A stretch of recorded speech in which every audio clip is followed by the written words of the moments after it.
Olá pessoal, professor Leandro aí mais uma vez com vocês para a gente conversar sobre jogos digitais.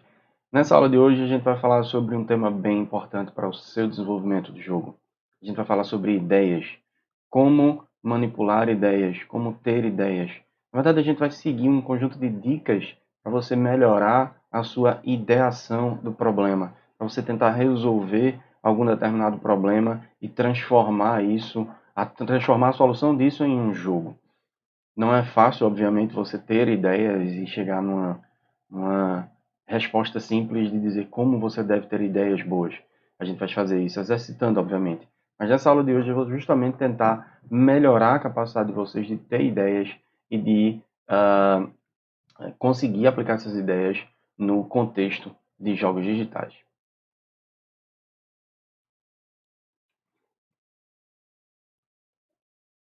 Bom, o jogo, ou um jogo de uma forma geral, sempre começa de uma ideia. E se você dissesse qual seria o método para ter ideias? Você pensa numa ideia, tenta implementá-la e continua alterando ela, testando ela, até que pareça boa o suficiente. Aí você me diz, bom, isso não é um método, né? Isso é só um tentativa e erro. Sim, exatamente isso. O detalhe é que muita gente não entende que para você ter ideias boas, você precisa testá-las. Você precisa implementar e testar. Você vai ter ideias idiotas pelo meio do caminho, você vai ter ideias inúteis pelo meio do caminho. Nesse meio tempo, alguma ideia pode se sobressair. Para isso, você tem que testar. Ou seja, se eu fosse resumir numa frase, uma ideia fracassada é uma ideia de sucesso que não foi testada barra adaptada o suficiente. Testa, altera, melhora. Testa mais uma vez, altera, melhora. Se você conversar com qualquer empreendedor, as ideias que eles tiveram lá no início, muitas vezes não serviram de absolutamente nada. Grandes empreendedores de grandes empresas sempre têm um relato que as suas primeiras ideias serão fracassadas.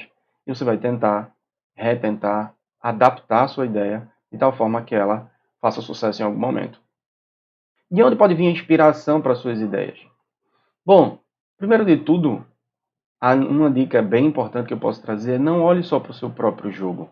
Não olhe só para o seu estilo de jogo. Olhe para outros jogos, olhe para outros mundos, olhe para outros contextos, olhe para outros brinquedos, inclusive. Olhe para outro lugar, não necessariamente o seu jogo, o seu mundo, o seu contexto. A sua ideia pode vir ou ser inspirada por outros jogos que não têm absolutamente nada a ver com o seu, certo? No final das contas, você precisaria se fazer uma pergunta: que experiência eu tive em minha vida e eu gostaria de compartilhar? Ou de que forma mínima eu posso capturar a essência dessa experiência e colocar no meu jogo? Uma das experiências bem interessantes e que é relatada em um jogo, que tenta ser relatada em um jogo, uma experiência de vida, foi mencionada por uma das alunas no exercício que a gente fez sobre a história do jogo The Sims. Will Wright, que era o lead game designer da época, foi inspirado para criar o The Sims a partir do momento que ele perdeu a sua casa para um incêndio. A sua casa inteira foi completamente devastada por um incêndio, e aí ele começou a pensar, pô, o que é que seria essencial para eu recompor a minha vida? O que é que eu preciso obter para recompor a minha vida?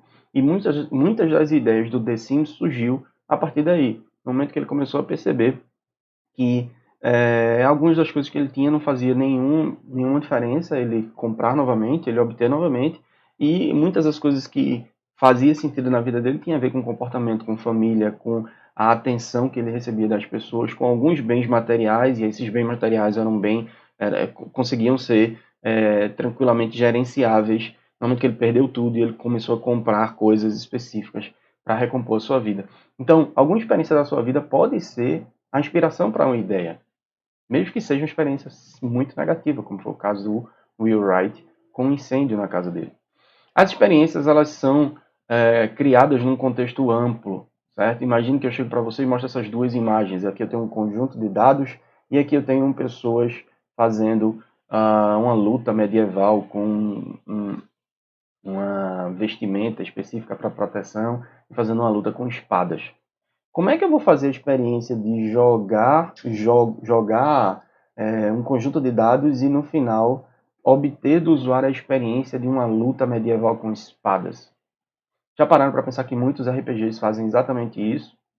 Colocam uma história por trás, colocam toda uma narrativa por trás, adaptam a forma como como os dados são jogados, até a própria forma dos dados, os dados que não têm 8 lados, mas que tem os dados que não tem os dados que não tem 6 lados, mas que tem mais lados do que isso, e alguns dados que têm coisas específicas, de tal forma você ter a sorte de ganhar uma determinada magia, uma determinada ação em determinado momento do jogo. Ou seja, a experiência de você lutar num contexto medieval lá, usando espadas, não tem nada a ver com jogar dados, certo? Pare para pensar nisso. A sua ideia, ela está dentro de um contexto amplo, dentro de uma experiência que vai relatar um contexto muito mais amplo do que aquele conjunto de elementos que você tem para jogar. Como é que eu faria, por exemplo, e eu deixei como exemplo para vocês, como é que eu traria experiências de medo? Se alguém aqui já jogou Fear, um jogo que tem, pelo próprio nome, tenta criar uma experiência fantástica de medo, já deve ter percebido isso. Slender, um jogo muito simples, disponível na internet gratuitamente, para você encontrar esse carinha aqui, ó, que era um personagem um humanoide, na verdade, não, ele não tinha rosto, mas que tinha braços e pernas muito longos. Se você encontrasse com ele, você simplesmente morria. E ele criava uma sensação de suspense muito forte para você encontrar 8 páginas em branco. Se você encontrar essas 8 páginas em branco num ambiente muito escuro, e volta e meia você encontra com o Slender, você ia morrer. Então você tem que coletar essas 8 páginas e chegar num determinado final. Isso também criava uma experiência de medo gigantesca para as pessoas que percebiam. Então tem um monte de vídeo na internet com reactions do Slender. Se vocês estiverem curiosos, deem uma busca nisso. A grande sacada para você ter uma ideia é determinar muito bem o seu problema. Digamos que eu comece dizendo tentando determinar meu problema como sendo como criar um jogo baseado na web que adolescentes vão gostar. De uma forma geral, você não deve determinar seu problema em torno de um jogo, mas sim em torno de uma experiência. Como criar uma experiência baseada na web? E aí sim, como vai ser essa experiência? Lembra da experiência lá do Slender? É uma experiência de medo baseada no navegador. Na época, os jogos tipo Flash estavam muito populares. E isso criou uma experiência real de medo, porque combinou um conjunto de elementos dentro de um navegador web, dentro de um jogo do tipo point and click também muito simples. Você precisará explorar várias ideias para determinar realmente qual é o seu problema, para colocar a agulha no ponto certo e dizer: esse é o meu problema, esse é o jogo que eu quero atacar. Isso é bom, mas garanta que você vai voltar a refinar o seu problema claramente. Uma vez que você tem o seu problema definido, sempre revisita e faz: será que esse é o jogo que eu realmente quero? Será que é essa a experiência que eu quero realmente no meu jogo? Um design completo vai cobrir sempre os 4 elementos básicos de um jogo. E se vocês assistiram às aulas passadas e lembram quais são os 4 elementos básicos de um jogo, vamos recapitular. Os 4 elementos básicos de um jogo são mecânica, história, estética e tecnologia. Nesses 4 elementos você pode caprichar para que sua ideia se sobressaia, certo? Se eu for trazer aqui um conjunto de problemas bem simples, só como exemplo, para a gente lembrar dos 4 elementos básicos. De que elemento cada problema trata? Por exemplo, como eu posso criar um jogo de tabuleiro que usa propriedades de ímãs de forma interessante? Um tabuleiro com algumas cartas com ímãs que podem colar por baixo ou por cima do seu tabuleiro. Eu estou trabalhando com o elemento da tecnologia. Como eu posso criar um jogo digital que conta a história de João e Maria? O elemento da história. Como eu posso criar um jogo que se parece com uma pintura surrealista? Eu estou explorando o elemento da estética. Como eu posso melhorar o jogo de Tetris? Eu já tenho Tetris, eu conheço a mecânica de Tetris. Eu quero melhorar a mecânica de tal forma a fazer o jogo mais interessante. Eu estou atacando o elemento de mecânica. Bom, um breve resumo sobre a definição do seu problema. Que problema ou problemas eu estou tentando resolver? E se pergunte isso o tempo todo que você estiver pensando numa ideia. Então, quando vocês se juntarem em grupo para pensar numa ideia para um jogo, lembra qual é o problema que eu estou resolvendo? Qual a experiência que eu quero que o usuário tenha? Como eu vou fazer com que a solução desse problema realmente dê para o usuário a experiência a experiência que eu quero, a experiência de aventura, a experiência de medo, a experiência de surpresas, de fantasia, por exemplo. Estaria eu fazendo suposições sobre o jogo que realmente não tem nada a ver com o seu propósito? Às vezes eu começo a adicionar coisas na ideia central do jogo que fogem à ideia central. Seria o jogo a melhor solução? Se você realmente está tendo uma ideia e tem uma solução específica para para resolver aquele determinado problema, o jogo é a melhor solução. Se o jogo for realmente a melhor solução, capricha nisso. Pode não, pode ser que não. Pode ser que você tenha um sistema simples ou um conjunto de soluções já pré-definidas, ou juntar duas soluções que já existem, mas que não necessariamente é um jogo. Como e quando eu serei capaz de definir que o meu problema está resolvido? E isso é bem importante. Como e quando eu vou dizer que meu problema está resolvido significa quando eu vou chegar muito próximo da minha versão final do jogo. O que é que você espera da versão final do jogo? O que é que você espera que naquela versão mais próxima da real, mais próxima da que você vai entregar para o cliente ou colocar no mercado, qual é o ponto de partida, qual é o ponto de finalização, desculpa, o ponto de chegada que eu quis dizer, para dizer meu problema aqui está resolvido. Pensa nessas perguntas quando vocês estiverem fazendo ideias, quando vocês estiverem fazendo reuniões de brainstorming. Brainstorming é a técnica mais utilizada para você ter um conjunto de ideias, certo? Óbvio que para você fazer um brainstorming existe um conjunto de dicas para preparar você. E aqui eu estou chamando de dicas do subconsciente, digamos assim. Antes de qualquer coisa, um brainstorming é pensar muito sobre um determinado problema. É fazer a tempestade mental, em tradução literal para português, para você ter um conjunto de ideias que talvez alguma se sobressaia e essa ideia vai ser melhor trabalhada. O que acontece em brainstorming é você dedicar a sua cabeça, dedicar o seu tempo mental para resolver um determinado problema. Chega num determinado momento que esse problema já foi tão explorado que vale a pena dar uma parada e voltar para o contexto depois. Ou seja, não fica batendo na mesma tecla o tempo todo, batendo com a cabeça na parede o tempo todo. Fazer brainstorming também implica em você parar e deixar o seu subconsciente trabalhar. Lembra daquelas situações que você trabalha tanto para resolver um problema, está desenvolvendo um pedaço de um sistema, está envolvido com um problema de cálculo, envolvido com um problema de alguma coisa específica, e esse problema não consegue se resolver de jeito nenhum, você já tentou muito, você para, dá um tempo, e vai dormir, ou vai se alimentar, ou vai se encontrar com os amigos. Nesse meio tempo, a solução do problema parece que vem como uma mágica. O vem como uma mágica, na verdade, não é uma mágica. O seu subconsciente continuou trabalhando naquele problema, juntando um conjunto de variáveis, sem deixar o seu pensamento ativo. E dormir, no final das contas, faz uma grande diferença. Então, aqui um artigo bem interessante da Life Science, como você resolver problemas sonhando, né? Problem solving in dreams. Óbvio que você não vai resolver um problema de uma hora para outra, vou sonhar e encontrar a solução, não. Você tem que estar mergulhado no problema para chegar numa determinada solução desse jeito. Use o seu subconsciente. Muito por acaso ele não fala, ele é impulsivo, ele é emocional, ele é brincalhão, ele está falando um monte de besteira o tempo todo. É aquela conversa que você tem com você mesmo e você fica falando para você mesmo, dizer não faça isso ou faça aquilo, como se você tivesse uma segunda pessoa na sua cabeça trabalhando. E ele é totalmente irracional, então ele pode ter ideias completamente fora do padrão de comportamento que a gente espera. Então eu trago para vocês aqui 15 dicas de subconsciente, 15 dicas bem rápidas. Por acaso a última é a mais importante e mas nenhuma delas vai deixar de ser comentada por aqui. São dicas rápidas para a gente tentar fazer com que o nosso subconsciente trabalhe em um conjunto de ideias. Bom, dica 1, presta atenção, não ignore. Muitas vezes seu subconsciente é brincalhão, infantil, totalmente sem noção. Se eu chego para você e dispenso uma ideia de um jogo de surf, primeira coisa que vem na cabeça de vocês, dá um pause nesse vídeo e pensa um pouquinho. Pensou?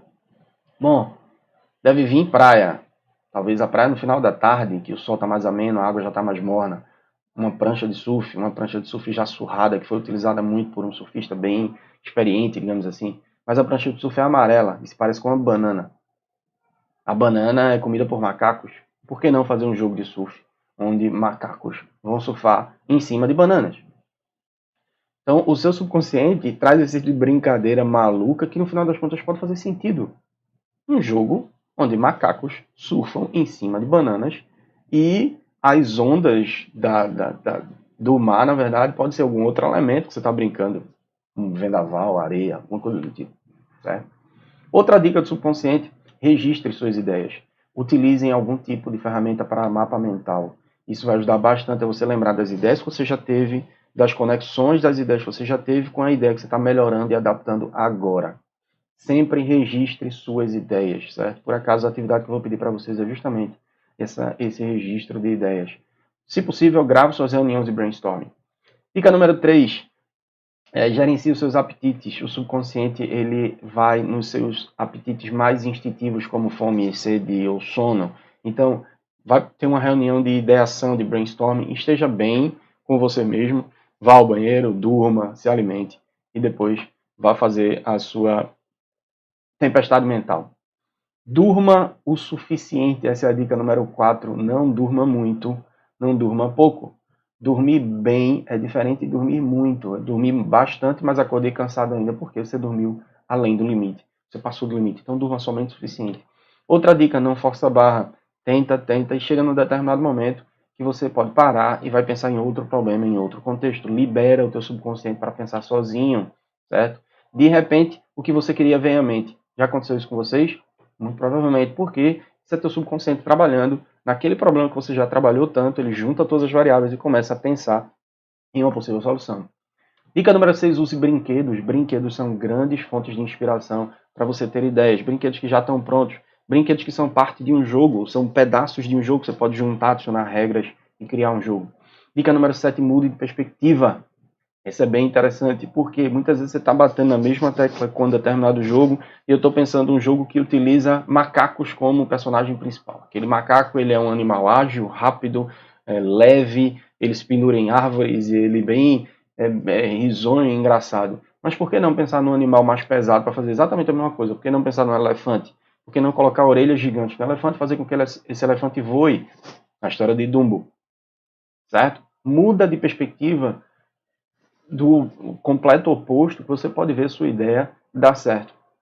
Dica número 8, imerja em você mesmo. Muitas das vezes você está procurando um jogo ou uma ideia para um jogo com uma determinada mecânica. Procura jogos que tenham a mesma mecânica. Procura outros jogos que não usam mecânica nem nada parecido com a sua e tenta combinar essas coisas. Lembra de um conceito que eu trouxe para vocês e que foi uma palavra cunhada por Murilo Gun?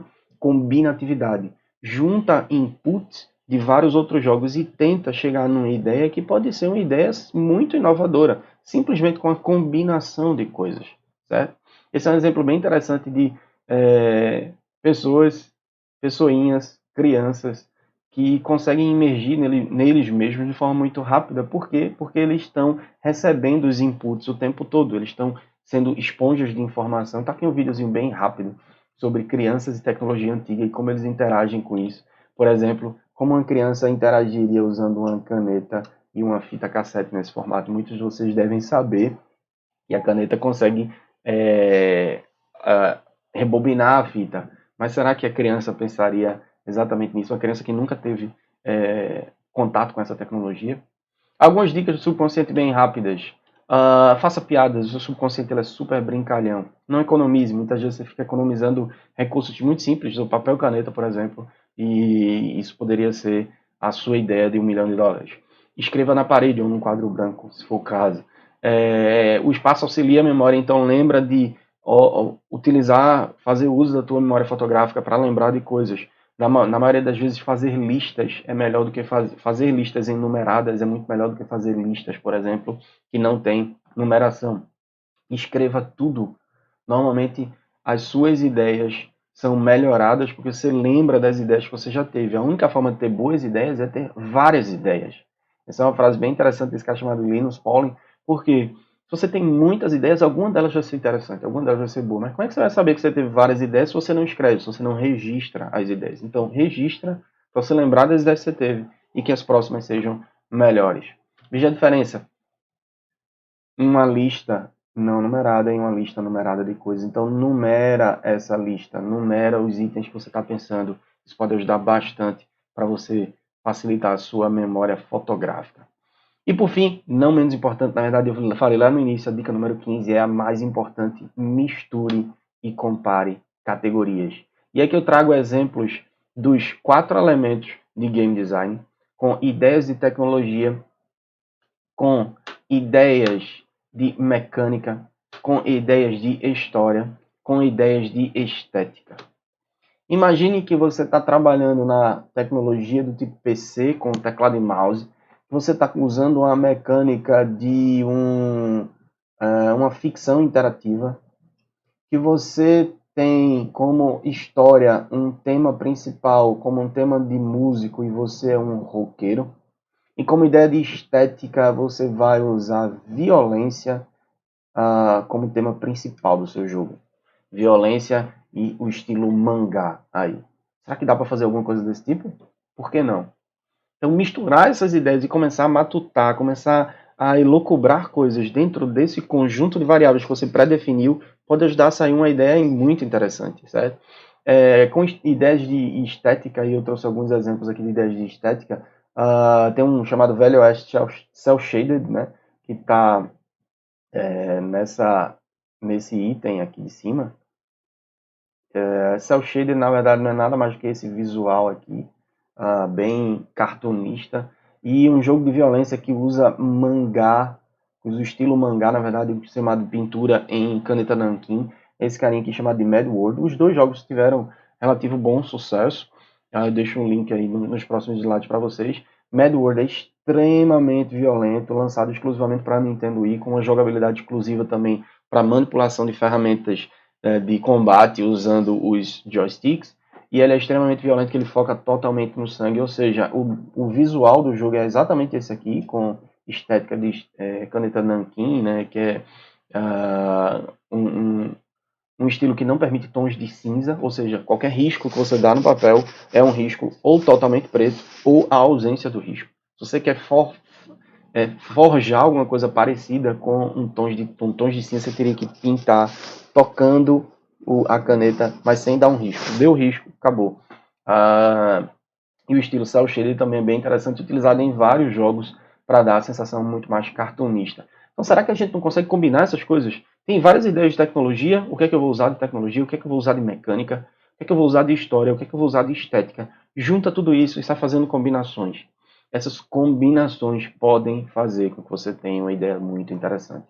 Esse é um exemplo de estilo de cel shading com Red Steel 2, também para Nintendo Wii. O cel shading é nada mais que um conjunto de técnicas empregadas na renderização de imagem 3D, de tal forma que o resultado se assemelhe a desenhos em 2D. Está aqui um exemplo de um lobo, o modelo de um lobo, e aqui um exemplo dele cel shaded com as sombras muito mais cartunistas aqui. Se você observar, as sombras recebem muito mais atenção do que nesse caso aqui, certo? E esse é o estilo mangá que eu tinha falado, de desenhos em caneta nanquim. Observa esse desenho do pássaro e a noção de tons de cinza é feita com pontos. Você dá um toque rápido na tela, certo? Observe o estilo do desenho, por exemplo, do cabelo da pessoa que está aqui desenhada, e o cabelo tem que ser bem cuidado, porque não há tons de cinza, ele é preto ou branco, 100% preto. 100% branco é a ausência da caneta, certo? Esse é um estilo também bem interessante para você se seguir. Bom, uma dica, e não é uma dica de subconsciente, na verdade é uma dica para você ter ideação de qualquer coisa, troque ideias com pessoas. Trocar ideias com pessoas é extremamente importante. Tá aqui um exemplo de ideias que foram trocadas de um link, um cara que estava procurando uma ideia para um jogo 2D dele, que tivesse inspiração nesse cara chamado de Tube Tycoon. Tube Tycoon, como você controlasse, fosse o magnata de vídeos do YouTube.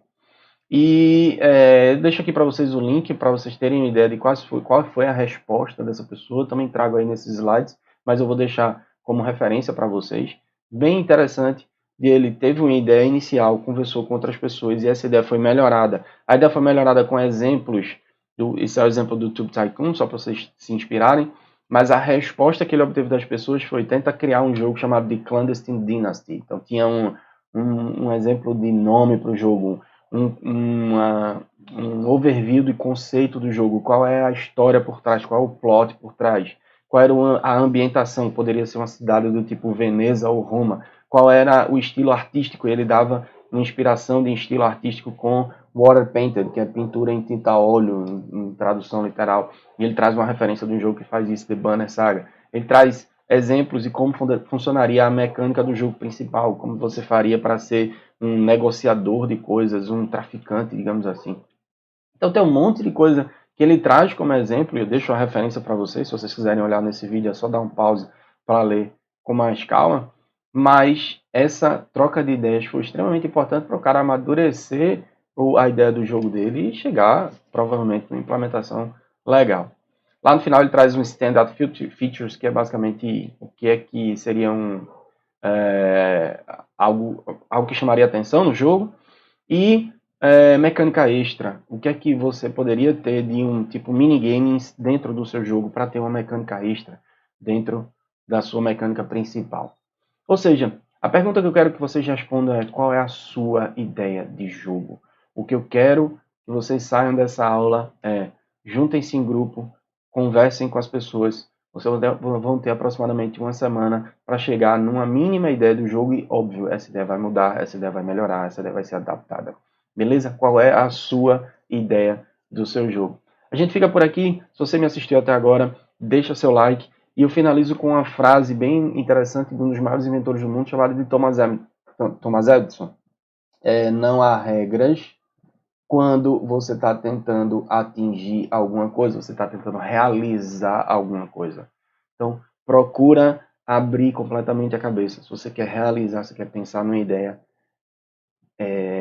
esteja aberto para muita coisa que vai vir, muita ideia maluca que vai vir, para você juntar tudo isso e realizar alguma coisa, realizar um jogo interessante. Valeu, galera. Até mais.